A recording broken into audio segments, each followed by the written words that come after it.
치열한 영적 싸움 속에서 기독교 진리를 사수한 변증자 이레니우스. 오순절 이후 100년에서 325년 동안은 순교자의 시대로서 안팎으로 교회가 준비되는 중요한 시기였습니다.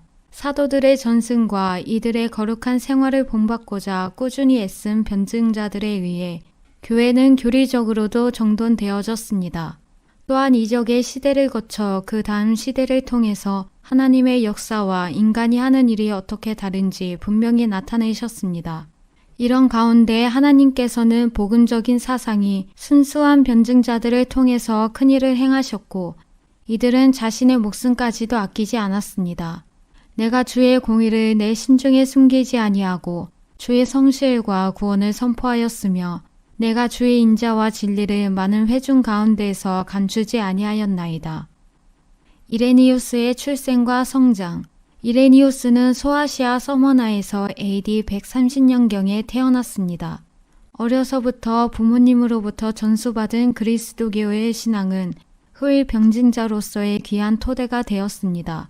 뿐만 아니라 일찍이 서머나의 감독 폴리캅의 손길을 통해서 복음적인 거룩한 삶을 보고 듣도록 부모님은 교육을 시켰습니다. 소년 시절부터 폴리캅의 거룩한 영향 아래 성장한 그는 더욱 주님의 은혜를 사모하였습니다. 폴리캅 또한 그의 지혜와 성실함을 보고 미래학자로서의 필요한 경험과 소양을 가르쳤습니다. 그는 존경하는 스승의 설교와 정결한 마음과 행실, 그리고 주님의 제자 사도 요한과의 거룩한 교제를 보면서 주님과의 깊은 사랑을 배워나가게 되었습니다. 바울의 제자 디모데가 외조모 로이스와 어머니를 통해 신앙 성장의 배경이 된 것처럼 이레니우스 역시 훌륭한 스승의 가르침을 통해서 훌륭한 성도요, 학자요, 지도자로 성장하면서 주님의 사랑과 하나가 되는 신비의 꿈을 꾸도록 은혜를 베푸셨습니다. 소망으로 인도하는 빛의 통로. 한 세대가 가고 새로운 세대가 도래할 때마다 목숨보다 중요한 것은 변질되지 않는 복음적 사상과 정신의 승계입니다. 사도들이 세상을 떠난 후 교회가 큰 위기에 직면할 것을 아신 주님은 이렇게 은밀한 가운데 일꾼을 양육하셨습니다. 실로 변증자들의 역할은 교회를 위기 속에서 경고케 하였습니다. 이레니우스는 하나님 중심의 사람이었습니다. 그의 일생은 존경하는 스승의 선생이신 예수 그리스도와 연결되었기 때문입니다. 진실하고 실천하는 빛된 삶은 많은 사람들을 어둠에서 생명의 빛으로 나오게 하였습니다. 그의 해박한 학문과 경건의 삶은 사람들에게 있어 소망으로 인도하는 통로였습니다. 프랑스 고일 지방의 선교사로 있을 때도 역시 많은 그리스도인들에 대한 핍박과 교회 지도자들의 순교가 끊임없는데도 이레니우스는 조금도 물러서지 않았습니다. 약자에게는 한없이 약하지만 강자에게는 강한 것이 그의 힘이기도 했습니다. 리옹의 감독이 된 이후에도 이레니우스는 여전히 웅변과 문서로 은혜를 끼치면서 리옹의 주민을 주님께로 인도하였습니다. 그의 사역은 혼자가 아니었습니다. 무엇보다 성령의 역사하심은 그의 사역의 가장 큰 원동력으로서 큰 결실을 가져오게 하였습니다. 사역을 통해 성화의 길을 달려간 이레니우스. 말씀의 원리에 충실한 그는 모세의 자리에 앉아 말만 하고 행치 아니하는 바리새인과 서기관들과는 달랐습니다. 그는 겸손과 회개를 식물로 삼으며 어디서든지 주님의 말씀에 순종하려고 애를 썼습니다. 또한 그는 많은 사람들에게 사랑을 적극적으로 실천하였으나 진리를 왜곡하는 일에는 언제나 단호하였습니다.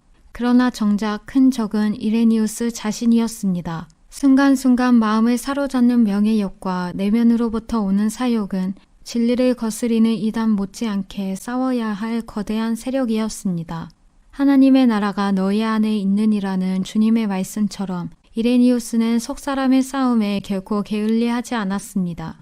무엇을 하든지 하나님 한 분 외에 마음을 빼앗기지 않으려 했던 것은 그의 유일한 목표인 하나님과 하나가 되는 것이었기 때문입니다.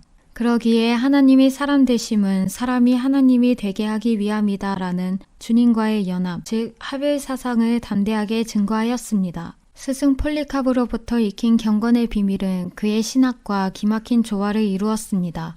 이레니우스의 신앙의 초점은 생명과 하나님께 참여함이었습니다. 그의 저서에는 생명이 없이는 존재할 수가 없다. 그런데 이 생명은 하나님께 참여함으로부터 온다라는 전인적인 구원과 성화의 구원을 증거했고 이를 향하여 친히 몸부림치며 달려갔던 사람이었습니다. 순교의 월계관을 쓰신 이레니우스.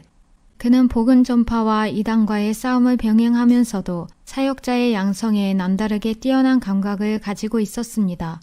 자신이 갈 수 없는 유럽 각 지역에 훈련된 선교사들을 파송했습니다. 최초의 성경 신학자요 신비 신학자이기도 한 이레니우스는 그야말로 복음을 빚진 자로서의 삶을 아낌없이 살았습니다.